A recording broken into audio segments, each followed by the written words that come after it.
Hello friends, चॅनलमध्ये पुन्हा एकदा तुमचं खूप खूप स्वागत. चॅनलला सबस्क्राईब केलं नसेल तर पटकन करून टाका. आज मी बोलणार आहे जारण या चित्रपटाबद्दल. कसा वाटलाय मला हा चित्रपट तुमच्या बरोबर लगेच शेअर करतो. चला तर लगेच सुरू करू. जारण केलं पाहिजे, जारण केलं पाहिजे, जारण केलं काय, जारण केलं काय, जारण केलं पाहिजे, जारण केलं पाहिजे, जारण. सो बॉलिवूड मधले प्रोड्युसर जेव्हापासून मराठी फिल्मच्या पाठीशी उभे राहिलेत ना, मराठी फिल्मची जी प्रोडक्शन व्हॅल्यू आहे ना ती खूप छान पद्धतीने वाढली आहे, खूप अपग्रेड झाली आहे. ऍट द सेम टाइम मराठीमध्ये खूप चांगले एक्सपेरिमेंट होऊ लागलेत आणि तशीच एक्सपेरिमेंट असलेली एक फिल्म म्हणजे जारण, जिच्या पाठीशी अनीस बजमी सारखा बॉलिवूड मधला एक उत्तम दिग्दर्शक ज्याने भूलभुलैया म्हणा किंवा वेलकम सारख्या फिल्म केल्या, तो या फिल्मच्या पाठीशी उभा राहिलाय आणि म्हणूनच एक अतिशय चांगला एक्सपेरिमेंट मराठी चित्रपट सृष्टीमध्ये झालाय आणि या फिल्मचं नाव आहे जारण, जी वरवर पाहता म्हणजे ट्रेलरमध्ये पाहताना आपल्याला एक हॉरर कॅटेगरीमध्ये असणारी फिल्म वाटत होती, पण जेव्हा ऍक्च्युअल मध्ये ही फिल्म पाहिली तर ही फिल्म हॉरर कमी आणि एक सायकोलॉजिकल थ्रिलर अशी असलेली फिल्म आहे आणि ती मला खरं सांगायचं तर ऍज अन एक्सपेरिमेंट मला खूप आवडली आहे. पारोशा केराची दुष्ट चुलीत पडो. सो बोलूया या फिल्मच्या कथेबद्दल. थोडक्यात सांगायचं झालं ना तर अमृता सुभाष जी एका वाड्यात राहते आणि ज्या त्यांच्याच वाड्यात एक स्त्री राहते जी अपॅरेंटली गावामधल्या सगळ्या लोकांवरती जारण करत असते, म्हणजेच ब्लॅक मॅजिक करत असते आणि अमृता सुभाष देखील तिच्या लहानपणी त्याच तिचा शिकार होते आणि तिच्यावरही सो कॉल्ड जारण केलं जातं आणि त्यामुळे मग तिची काय अवस्था होते ती कुठल्या कुठल्या गोष्टींमधनं म्हणजे कुठल्या कुठल्या गोष्टींमध्ये अडकते. थोडक्यात सांगायचं तर हीच या फिल्मची कथा आहे. हात पाऊल टाकले की मग माझ्या हातात काहीच राहत नाही.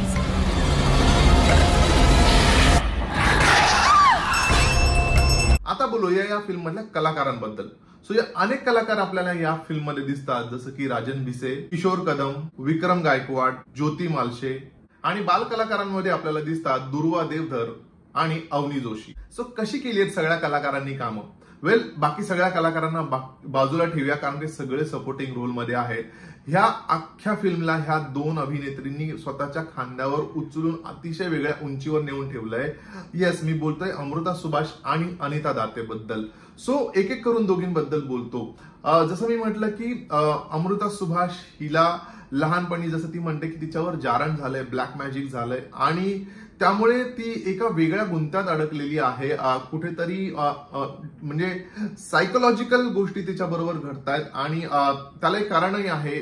तिच्या आयुष्यात आलेला एक मोठा प्रसंग ज्याच्यामुळे ती तिच्याकडे ह्या गोष्टी येतात आणि ती एका वेगळ्या जाळ्यात अडकलेली आपल्याला दिसते. पण काय परफॉर्म केलंय तिने, म्हणजे सगळ्या गोष्टी आपल्याला एवढं तिच्या डोक्यामध्ये काय चाललंय आणि केवढा गुंता झालाय हे तिच्या वागण्यातनं, बोलण्यातनं, तिच्या डोळ्यातनं, छोट्या छोट्या तिच्या हावभावामधनं आपल्याला कळतं की तिच्या मनातली जी गलबल आहे किंवा तिला जे काही काही गोष्टी समजत नाहीयेत, ह्या सगळ्या तिने एवढ्या अप्रतिमपणे स्क्रीनवर साकारल्यात. Really hats off to her. सभोवतालच्या वातावरणातील आत्म्यांनो, आम्ही तुम्हाला इथे उपस्थित राहण्यासाठी आवाहन करतो. तुम्ही या. राधाचं हे असं किती दिवस चालणार? आणि तिच्या तोडीस तोड उभी राहणारी अभिनेत्री म्हणजे अनिता दाते. बॉस, हिची एंट्री मी माझ्या ट्रेलर रिव्ह्यू मध्ये देखील म्हटलं होतं की अतिशय बॉलिवूड स्टाईल हिची एंट्री वाटली होती मला आणि खरं सांगतो तुम्ही जेव्हा मोठ्या स्क्रीनवर हिला फर्स्ट टाइम आपण बघतो ना, लिटरली अंगावर काटा उभा राहतो. जिंदगी ना एक दिवस पण चांगला दाखायला मिळणार नाही.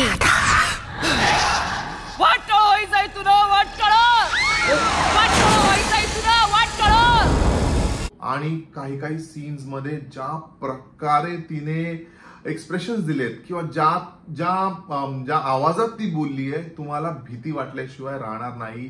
तिचा लुक, तिचा एक जो ऍटिट्यूड आहे, तिचं वागणं, बोलणं आणि जो बोल्डनेस आहे ना, तो ऍक्च्युली मनाला भावतो आणि खरं सांगायचं तर खूप भीती देखील वाटते ह्या कॅरेक्टरची. तिने खरं सांगायचं त्यांना खूप उत्तम काम केलंय आणि मला असं वाटतं की तिचा रोल अजून थोडा यांनी ठेवायला हवा होता फिल्ममध्ये. माहित नाही का, तिचा रोल खूप कमी, तिला स्क्रीन टाइम आहे आणि बाकी अख्खा वेळ अमृता सुभाषचीच जर्नी आपल्याला पाहायला मिळते. But in spite of that एवढा कमी स्क्रीन टाइम असून देखील खूप जास्त आपल्या लक्षात राहते अनिता दाते. या व्यतिरिक्त ज्या 2 बालकलाकार आहेत त्यांच्याबद्दल मला बोलायला आवडेल. दुर्वा आणि अवनी ह्या दोघींनीही अतिशय उत्तम काम केलंय या फिल्ममध्ये. लहानपणी ना माझ्यावर जारण केलं होतं. दिग्दर्शनाबद्दल जर का बोलायचं झालं ना तर ऋषिकेश गुप्ते यांनी एक अतिशय वेगळा विषय आपल्या समोर आणायचा प्रयत्न केलाय आणि खूप उत्तम पद्धतीने ह्या फिल्मचं डिरेक्शन करायचा प्रयत्न केलाय.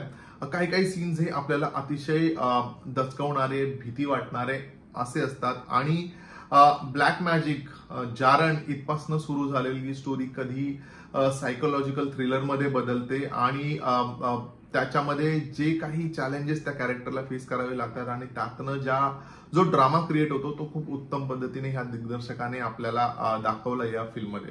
सिनेमॅटोग्राफी हा या फिल्मचा अतिशय महत्वाचा ऍस्पेक्ट आहे. खूप उत्तम सिनेमॅटोग्राफी आहे आणि त्यामुळेच जो कलर टोन देखील वापरला गेलाय त्यामुळेच ही फिल्म आपल्याला खूप जास्त धरून ठेवते, बांधून ठेवते. जसं की मी माझ्या ट्रेलर रिव्ह्यू मध्ये म्हटलं होतं की A.V. प्रफुल्लचंद्र हा माणूस काहीतरी मॅजिक करेल हे नक्की, आणि तेच आपल्याला ह्या फिल्म मध्ये बघायला मिळतं. फिल्मचं जे बॅकग्राऊंड म्युझिक आहे मला प्रचंड आवडलंय आणि त्यामुळेच फिल्मला एक वेगळा जो दर्जा आहे ना त्यात ह्या बॅकग्राऊंड म्युझिकचं खूप चांगलं कॉन्ट्रीब्युशन आहे. आणि त्याने ह्या फिल्मसाठी जे केलेलं प्रमोशनल सॉन्ग होतं ते देखील मला खूप आवडलं होतं.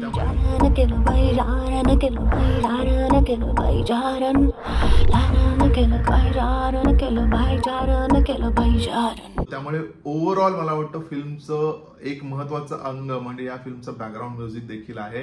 And credit goes to A.V. Prafullachandra. काही गोष्टी ज्या मला नाही आवडल्या किंवा जे निगेटिव्ह पॉइंट्स आहेत तेही देखील बोलतो की या फिल्मचा जो स्क्रीन प्ले आहे ना तो कुठेतरी खूप स्लो आहे. त्यामुळे जरी हा सायकोलॉजिकल थ्रिलर असला किंवा सो कॉल्ड हॉरर जरी म्हणायला गेलं तरी आपल्याला ना आपले खूप पेशन्स टेस्ट केले जातात आणि आपल्याला खूप वेळ वाट पाहावी लागते. तो जो अंगावर येणारा जो थोडा ड्रामा आहे त्यासाठी आपल्याला खूप वाट पाहावी लागते. दुसरा जर का पॉइंट बोलायचा झाला, जसं मी आधी म्हटलंय की अनिता दातेला अजून स्क्रीन टाइम हवा होता आणि मला ऑनेस्टली वाटतं की ही स्टोरी अख्खी ह्या दोघींचीच आहे. त्यामुळे ह्या दोघींमधलं जर का टसल दाखवलं असतं ना, ह्या दोघींना फेस टू फेस आणून त्यांच्यामध्ये खूप ड्रामा घडवला असताना तर तो जास्त बघायला मजा आली असती. पण समहाव आपला म्हणजे माझी थोडी निराशा झाली जेव्हा अनिता दातेला ऍक्च्युली सेकंड हाफ मध्ये इंट्रोड्यूस केलंय आणि ते का केले मला माहित नाही, बट तिथे माझी थोडीशी निराशा झाली होती. त्यामुळे हे 2 मला निगेटिव्ह पॉइंट वाटले फिल्म मध्ये. Otherwise overall film is definitely good. So मराठीमध्ये एक वेगळा एक्सपेरिमेंट घेऊन आली आहे ही फिल्म जारण नावाची. तुम्हाला जर का सायकोलॉजिकल थ्रिलर्स किंवा हॉरर किंवा भीती वाटणारे चित्रपट बघायला आवडत असतील तर नक्की तुम्ही ही एकदा फिल्म पहा. तुम्हाला तुमची निराशा होणार नाही एवढं मी सांगू शकतो. मी या फिल्मला देतोय 3 स्टार्स. सो फ्रेंड्स, हा होता माझा म्हणजे रवीचा व्ह्यू ऑन फिल्म जारण. तुम्ही ही फिल्म पाहिली आहे का आणि तुम्हाला कशी वाटली मला कॉमेंट करून नक्की सांगा. माझा रिव्ह्यू कसा वाटला हे देखील मला कॉमेंट करून सांगा. व्हिडिओ आवडला असेल तर लाईक करा, शेअर करा, चॅनलला सबस्क्राईब करा. आपण भेटूया पुढच्या रिव्ह्यू मध्ये. तोपर्यंत स्टे ट्यून.